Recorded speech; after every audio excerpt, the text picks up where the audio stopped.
Ignite your curiosity with Austin Next. We're watching Austin transform from a thriving ecosystem into a global superstar. With our host, Jason Scharf, we aspire to better comprehend the true nature of innovation. Together, we will uncover what makes a successful ecosystem and navigate the technologies shaping our future. Now let's dive into what's next.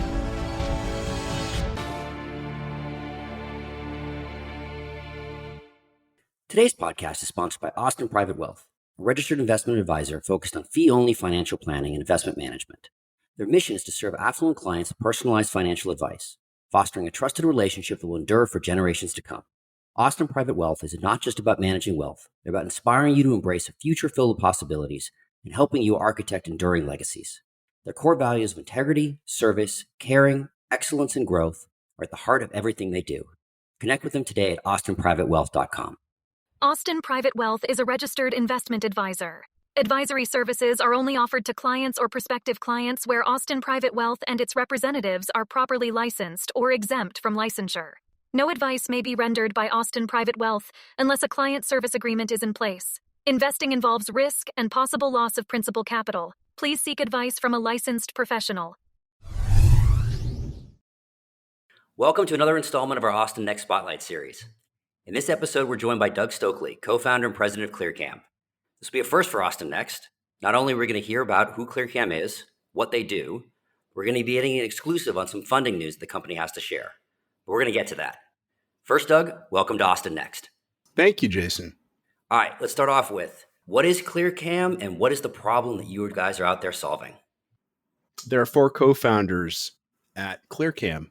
Back in 2016, Dr. John Eaker is a general surgeon at the Del Seton Medical Center, at the time BRAC as well. He came into a biodesign class that was being hosted by James Tunnell and by Professor Chris Rylander at the UT School of Engineering. And this is a biodesign class where clinicians and students discover problems in the OR and then work to solve them. And he brought the idea and the frustration that he and many others have around the fact that when they do minimally invasive surgery, laparoscopic surgery, the camera gets dirty constantly. You can imagine the human body is an inhospitable place.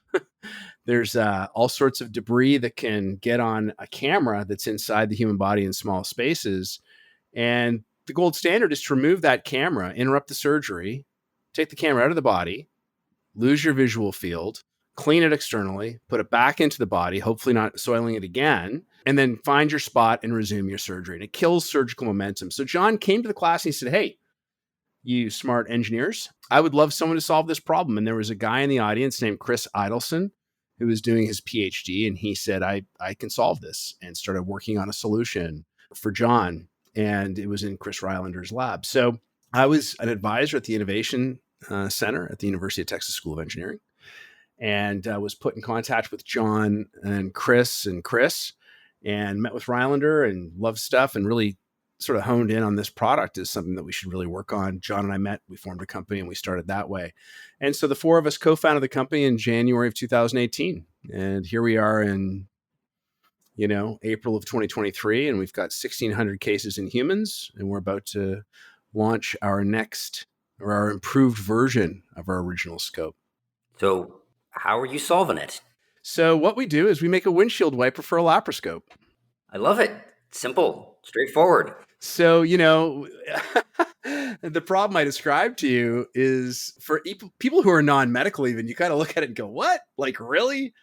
People like these surgeons operate, the literature shows that surgeons operate with an obscured field of vision in laparoscopic surgery over 40% of the time. Oh my God. Over 40% of the time, they're operating on people they can't see clearly. Now, if anyone lives in the Northeast, like I did originally, I'm from Toronto, you get in your car on a winter's day and it's 6 a.m. and you've got to get to work and you don't have time to defrost your windshield and you get a little tiny hole up in the corner or something. You sort of drive with your head, in a strange position looking out of a little tiny circle because, you don't have the time, patience, or desire to clean it. I mean, that's kind of what goes on. None of us would drive our car without windshield wipers, yet surgeons are constantly performing surgery with compromised vision. So we thought that was an important problem to solve, and we did. We have a great solution for it. So is this your first startup? No, I've done another startup in an adjacent industry. It's my first medical one, though. My background is in semiconductors, computer chips, and computer peripherals. I was in that industry for nearly 25 years. I retired from tech in 2017 and then found medical, and that's where I am. So why for you, why was this ClearCam the one to kind of make the jump and get back into startups? Yeah, it's a really cool story. So Bob Metcalf and Louise Epstein, who were running the Texas Innovation Center at the time, I came on board as an entrepreneurial advisor, and I was looking at a whole bunch of different stuff at UT, and I still do. I'm involved in a wide range of advisory roles at UT. What I liked about this one, Jason, is, complex things are really fun to solve, and no one's been able to solve this problem. What's beautiful is when you can solve a complex problem with a simple solution, right? And what was so nice, Jensen Huang, who's the founder of NVIDIA, used to just constantly berate us all the time for the many years I was there. You know what we like to do? We like to solve problems that are hard to solve, but easy to say, right? Easy to say, hard to solve. Hey, dirty windshield wiper. We've got a windshield wiper for a laparoscope. Turns out that's really hard to do. We sought to do that. And it had such a bright line to answer your question about why this product. It was a simple solution. It was mechanical. It was not chemical. There's no chemistry. There was no energy attached to it. It was disposable, simple elements of production and effective. And there was a very bright line, in my opinion, between the value proposition of this device and an end market. So that was the last piece. If you look at the traditional narrative of Austin, and I think this is changing, you don't necessarily say med device, biohealth. Again, I definitely think that narrative is changing. So when ClearCam spun out of UT, why locate in Austin? Why not go over to Houston or the Bay or San Diego? What was the kind of the driver to say, no, we're definitely staying here? Well, I think that there were a couple of reasons. I think the first reason is that we were born here in Austin, Texas. The idea was born here. We were born on the 40 acres. We, burnt orange running through the company's veins. But we also recognized that we needed to, and this was something that I brought to the table early, which was that we needed to achieve exit velocity from the UT system. In order for us to be successful as a commercial enterprise and something that was going to go and operate successfully in the market, we needed to put ourselves in a position where we weren't in a university or an academic environment. We were off campus and we were able to freely explore the technology and the product. That's not to say that we tried to distance ourselves from UT in any meaningful way outside of that. We just felt like it was important to achieve exit velocity from this particular planet we call the University of Texas at Austin and that gravitational force and go explore on our own. And we did that. So we still wanted to be close, though. We still wanted to take advantage of the university's support and our networks there. And so that was important. We also all love Austin, Texas. I moved to Austin in 2000. I've been here for 23 years. It's definitely home for me. John has been in Austin since the 80s and the 90s. Chris Rylander is one of many Rylanders that have gone through the ranks at UT Academia at the School of Engineering. And, Chris Adelson had come and made his home here, and we had a really great team. This is where we felt we could make a difference. So we decided to stay, and it's really that simple. So you spun out, you're definitely trucking along, and the company's doing well, and now you're raising a little bit of money. There's some news you want to announce? Yeah, it's funny when you say it out loud, it's always interesting, especially any entrepreneurs that are listening right now understand exactly the way I feel and the way my co-founders feel.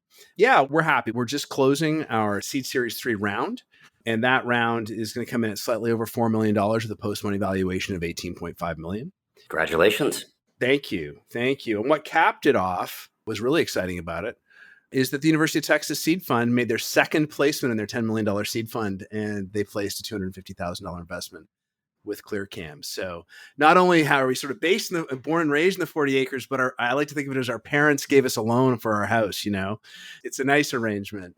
And they're going to be expecting some interest on that, They are. Yeah, unfortunately, it's not a grant, but it's been great. And, Christine Dixon-Thiesing and the whole Discovery to Impact team and their organization, David and the group have been wonderful to work with. And the support has been outstanding. We really are humbled by the gesture and the faith that the university has put into us. We're very appreciative. No, that's great. And I think the seed fund is a really interesting and new dynamic that it adds to the ecosystem. So now you've got $4 million. What happens next? What's next for ClearCam? What does that allow you guys to do? What's the next stage look like? Yeah, obviously we're excited. This is not an easy climate to raise money in, and this raise took a while. So I am not going to make it seem like it was easy. For my fellow entrepreneurs out there who are raising, I feel the pain of the market right now, but there is capital out there for good ideas. And so we're pleased with that. What are we going to do? Well, we're going to lean into commercialization. So basically, 2021 was our year to clinically explore the product. We launched it. It was in market. We started to understand how it was going to go into hospitals, how you sell into hospitals with this particular product, and also how you find out what the warts on your product are, what works, what doesn't. The version 1 of anything is always challenging. So then 2022, we figured that out. We launched some improvements on the product, and we really started to try to get into the hands of more surgeons and start to look at commercial viability. What's the price point going to be? Are we going to be able to support that price point? Are there reorders? We kind of figured that out. And the back half of 2022 and into 2023 is really putting our foot on the gas with commercialization and selling it. So this funding is going to allow us to hire some more salespeople, lean in on marketing more, which we've done absolutely no marketing really to speak of at all. It's going to allow us also to continue our R&D plans and increase manufacturing. We're not a software product. We build everything here in Austin, Texas. Mainstream Medical is our partner. Great partners of ours. We have to buy stuff to build these things, plastic and metal and silicon and all that stuff. Oh, it's crazy. What are you doing there? Yeah, exactly. And then we're also fleshing out our IP portfolio, which we're really proud of. We have almost 20 approved patents now in our company, which if you spend time around startups, that's a significant patent portfolio. Approved, we've nationalized outside the US. And so we've got the financial obligation there of protecting our product in a global environment as well as just here in the United States. So, we look at all that, but I'm excited because, we are also exploring the world of robotics, and we're exploring the world of robotic surgery, and we're exploring the world of improved visualization on other platforms. The visualization platforms that are available to surgeons now, they have a wide range of choices. From 3D laparoscopic scopes, straight sticks, to articulating robots, to your standard laparoscopy, to all the different sort of flavors that sit within the different specialties, for thoracic surgery and pelvic surgeries. So, we have a lot of problems that we can solve in visualization. So we're exploring those things. No, it's great. And it sounds like for everyone listening that, ClearCam is going to be hiring now for some sales reps. So you're going to get a few resumes coming in, now that you got the money. So, yeah. It's going to be spending rather quickly. So I think that's going to be great. But no, I think that this is one of those things that I think as you said, it's a tough environment, and it's congratulations on the raise. And, especially now getting a product out into market and into people's hands and sold. As we kind of build these next generations of companies, it's really what Austin is going to be all about. So thanks for sharing the news with us on Austin Next and our audience, and Doug and all the rest of the team at ClearCam. I wish you guys nothing but success. Thanks, Jason. And thanks for all you're doing with your podcast and the good work you're doing with the Central Texas and Austin regions. I know that I'm, for one, very grateful that you're doing it. So thanks very much. Thanks for having us. So what's next, Austin? We're glad you've joined us on this journey. Please subscribe at your favorite podcast catcher, leave us a review, and let your colleagues know about us. This will help us grow the podcast and continue bringing you unique interviews and insights. Thanks again for listening, and see you soon.